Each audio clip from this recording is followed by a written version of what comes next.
Fala pessoal, seja muito bem-vindo aqui no canal Pensando as Escrituras. Meu nome é Fabrício e aqui no canal você vai encontrar conteúdos sobre Bíblia, vida cristã e teologia de forma geral. Todos os dias às 6 horas da manhã eu posto devocionais sobre temas da vida cristã.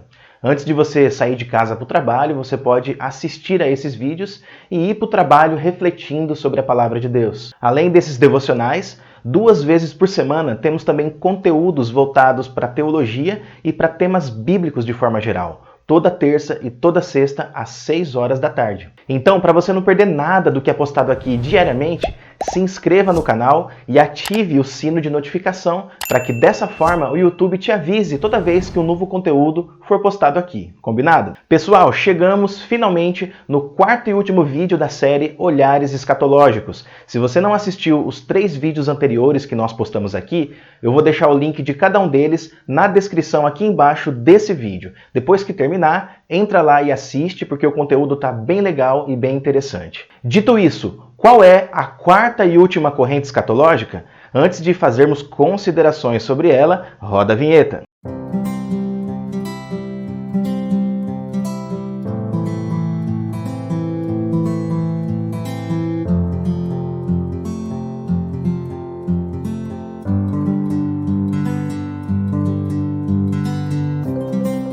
A 4ª corrente escatológica se chama pós-milenismo ou ainda pós-milenarismo. A lista de teólogos pós-milenistas é bastante extensa, mas aqui no vídeo eu vou me limitar a citar apenas alguns teólogos. Começando no período da Igreja Primitiva, nós temos os seguintes. Eusébio de Cesareia. Eusébio é conhecido como o pai da história da Igreja. O livro mais conhecido que ele escreveu, que existe em várias edições em português, se chama História Eclesiástica. Nessa obra, irmãos, ele apresenta um relato cronológico do desenvolvimento do cristianismo entre o século I e século IV. Depois temos Atanásio de Alexandria. Atanásio foi um importante teólogo dos primeiros séculos da Igreja cristã. Ele foi um ferrenho defensor da divindade de Cristo e inimigo implacável do arianismo, que é uma heresia que negava a divindade de Cristo. A editora Paulus publicou um volume da coleção chamada Patrística, contendo alguns escritos de Atanásio. Vale muito a pena adquirir. Na sequência, temos o famoso Agostinho de Hipona. Ele foi um teólogo e filósofo do início da Igreja cristã. O pensamento de Agostinho, irmãos, impactou bastante tanto a teologia quanto a filosofia ocidental. O livro mais conhecido dele, que também existe em várias edições em português, se chama Confissões, que é considerada a primeira autobiografia da história cristã.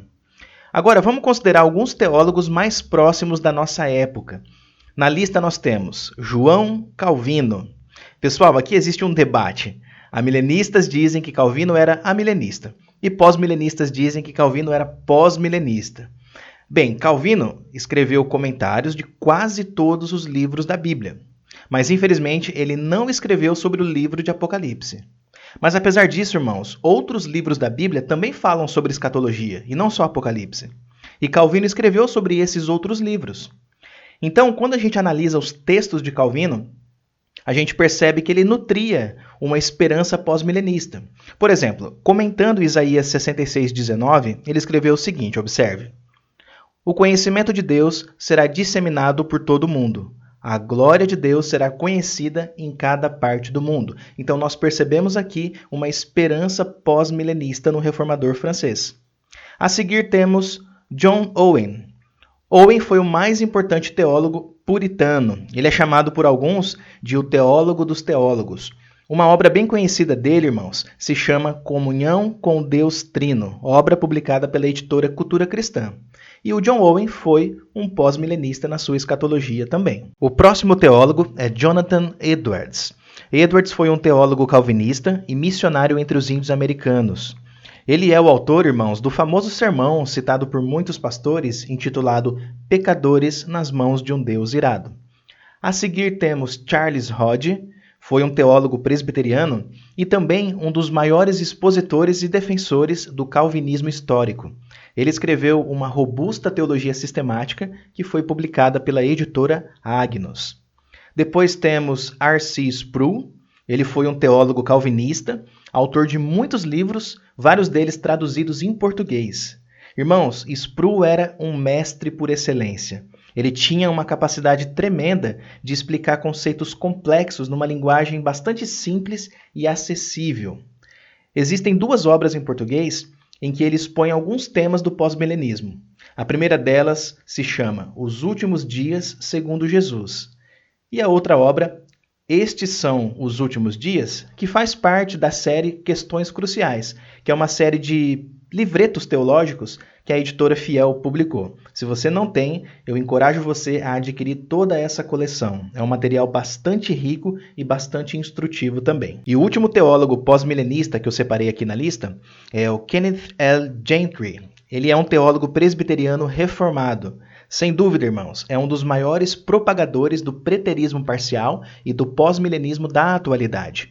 A editora Monergismo traduziu 2 obras excelentes dele. A primeira é O Apocalipse para Leigos e a segunda, Pós-milenarismo para Leigos. Se você quer entender melhor essa linha escatológica, então compre esses 2 livros. Mas afinal, o que ensina o pós-milenismo? O pós-milenismo ensina que Cristo vai voltar fisicamente à Terra após o período do milênio. Daí o termo pós-milenismo, depois do milênio. Segundo essa linha, o reino de Deus já invadiu a história humana. E isso aconteceu na primeira vinda de Cristo, ou seja, na encarnação do Filho de Deus. Assim, Cristo reina espiritualmente no coração do povo de Deus. O reino de Deus, portanto, é uma realidade presente e não futura. No entanto, irmãos, o ápice do reino de Deus ainda não chegou. O ápice do reino de Deus vai ser marcado por justiça, paz e prosperidade em toda a terra. Quando esse ápice do reino chegar, nós estaremos no ápice do milênio. Então perceba o ponto aqui.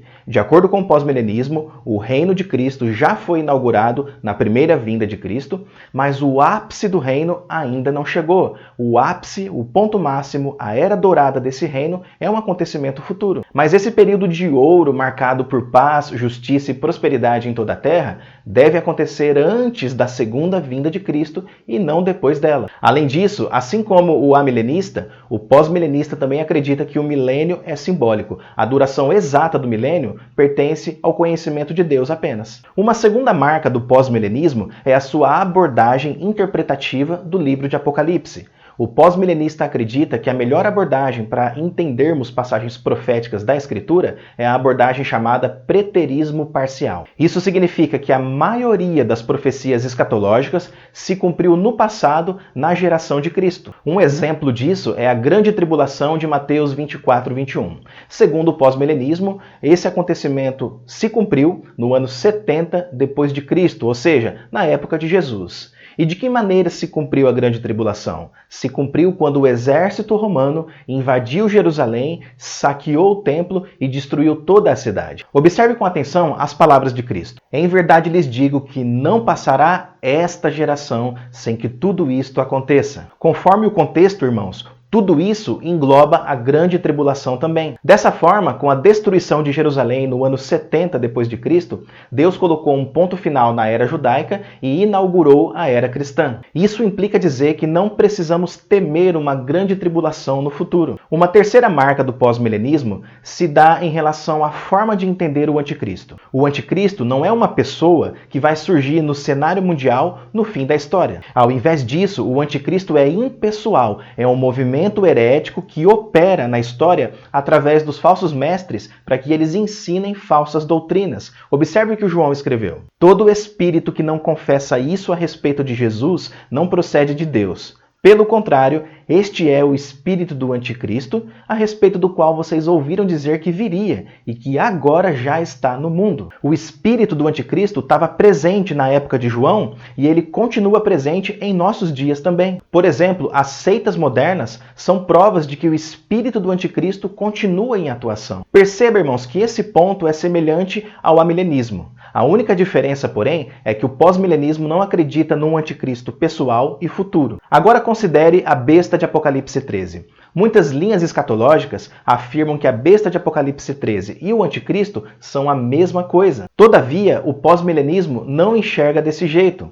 A besta de Apocalipse 13 tem significado duplo. Ela representa o Império Romano do século I e também o imperador Nero, que governava o Império Romano durante a escrita do livro de Apocalipse. Uma prova disso é que a Bíblia diz que a besta recebeu autoridade para agir durante 42 meses, conforme Apocalipse 13, versículo 5. Foi-lhe dada uma boca que proferia arrogâncias e blasfêmias, e foi-lhe dada a autoridade para agir durante 42 meses. O imperador Nero começou a perseguir os cristãos em novembro do ano 64 d.C. A perseguição só terminou depois que Nero cometeu suicídio. Nero se matou em junho do ano 68 d.C. Ou seja, desde o início da perseguição até o suicídio de Nero, 42 meses foram contados. Portanto, a besta de Apocalipse 13 faz referência, num primeiro sentido, ao Império Romano do século I e, num segundo sentido, ao imperador Nero. E, além do mais, a besta e o anticristo não têm qualquer equivalência de identidade, conforme ensina o pós-milenismo. A quarta e última marca do pós-milenismo que eu quero destacar aqui é o otimismo histórico. Essa é a única corrente escatológica, irmãos, que olha para o futuro com olhos de esperança. Mas essa esperança não está depositada na capacidade humana, mas no Deus que conduz a história. Assim, a maioria das pessoas vai ser alcançada pelo poder do Evangelho de Cristo. O mundo será cristianizado e os efeitos do Evangelho serão percebidos em todos os setores e ramos da sociedade humana e da cultura em geral. Considere, por exemplo, todas as conquistas do cristianismo desde a sua fundação até os dias de hoje. Várias universidades foram fundadas, leis foram promulgadas visando o bem da humanidade e muitas literaturas foram publicadas em benefício da cultura. Considere ainda, irmãos, a multidão que já foi salva. O cristianismo começou com 12 apóstolos, mas hoje milhões e milhões de pessoas seguem o Evangelho de Cristo. Ora, Jesus disse que o reino de Deus cresceria, veja só. O reino de Deus é como um grão de mostarda, que quando semeado é a menor de todas as sementes sobre a terra. Mas uma vez semeada, cresce e se torna maior do que todas as hortaliças. Sendo assim, o mundo não vai ficar pior, porque o reino de Deus foi estabelecido na terra e ele está crescendo gradativamente segundo o poder e a vontade de Deus. Mas, irmãos, algumas pessoas citam as duas grandes guerras mundiais para dizer que o mundo está ficando pior e não melhor. Contudo, esse argumento não se baseia na exegese bíblica, mas em acontecimentos negativos. O pós-milenismo não nega que tragédias mundiais e locais possam acontecer durante o progresso do reino de Deus. Mas apesar dessas tragédias, irmãos, Deus vai retomar o crescimento do seu reino e o reino do Senhor continuará se expandindo sobre toda a terra progressivamente até a volta de Cristo. Portanto, irmãos, a minha posição é que eu sou um pós-milenista. Dentre as várias razões, eu destaco aquela que, sem dúvida, é a principal de todas, o otimismo histórico. Cristo está reinando nesse momento. Cristo está subjugando os inimigos de Deus antes de terminar a história. E o último inimigo que Cristo vai derrotar será a morte, veja só. E então virá o fim, quando ele entregar o reino ao Deus e Pai. Quando houver destruído todo o principado, bem como toda potestade e poder. Porque é necessário que ele reine até que tenha posto todos os inimigos debaixo dos seus pés. O último inimigo a ser destruído é a morte. Mas quando a morte será derrotada? Quando Cristo voltar fisicamente e nos ressuscitar dos mortos. Portanto, irmãos, eu entendo que o pós-milenismo é o sistema escatológico que melhor interpreta as passagens proféticas da Bíblia. A perspectiva otimista do futuro está fundamentada na promessa de Deus. A promessa de Deus é que a igreja cumprirá a grande comissão. A promessa também é que todas as nações serão discipuladas e a terra toda se encherá do conhecimento do Senhor, assim como as águas cobrem o mar. E esse foi o vídeo de hoje, espero que você tenha gostado e tenha compreendido melhor essa corrente escatológica, mas comenta aí embaixo. Na sua opinião, o mundo vai ficar pior ou o mundo vai melhorar? Comenta aí para eu saber. Eu vou ficando por aqui, que Deus abençoe a tua vida e até a próxima.